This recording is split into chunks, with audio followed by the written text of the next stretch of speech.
ឆក់អ្វីដែលចូលសានជ័យជាទូកល្បីល្បាញប្រចាំខេត្តកំពង់ចាមរបងឯកឧត្តមអតីតម៉ៅភិរុនឥឡូវហ្នឹងមកប៉ះគ្នាជាមួយនឹងច័ន្ទវង្សាមហាសែនជះរបស់សម្ដេចតេជោនាយករដ្ឋមន្ត្រីការពិជើងទី1ហ្នឹងចាឆក់អ្វីដែលចូលសានជ័យរបស់ឯកឧត្តមអតីតម៉ៅភិរុនហ្នឹងឈ្នះមួយជើងរួចហើយ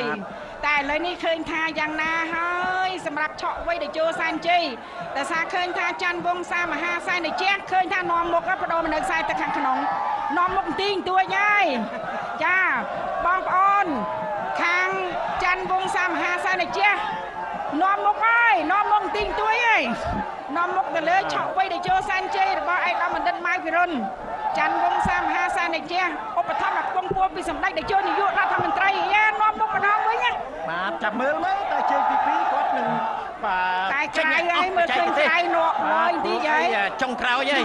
ជើងចុងក្រោយថ្ងៃចុងក្រោយអាយ៉ានាំមុខមែននាំមុខមែនច័ន្ទវង្សាមហាសែនជះដកហើយតែទឹកក្នុងច្រើនតែដកបាទមិនហើយឆក់វៃជើងទី1ចំណែកច័ន្ទវង្សាបាទច័ន្ទវង្សាបន្ថែមល្បឿនបាទឥឡូវមកសកត់ក្បាលមកសកត់ក្បាលមកខ្ទង់មកខ្ទង់ពីរខ្ទង់ដល់ទីបាទអបអរសាទរចំពោះ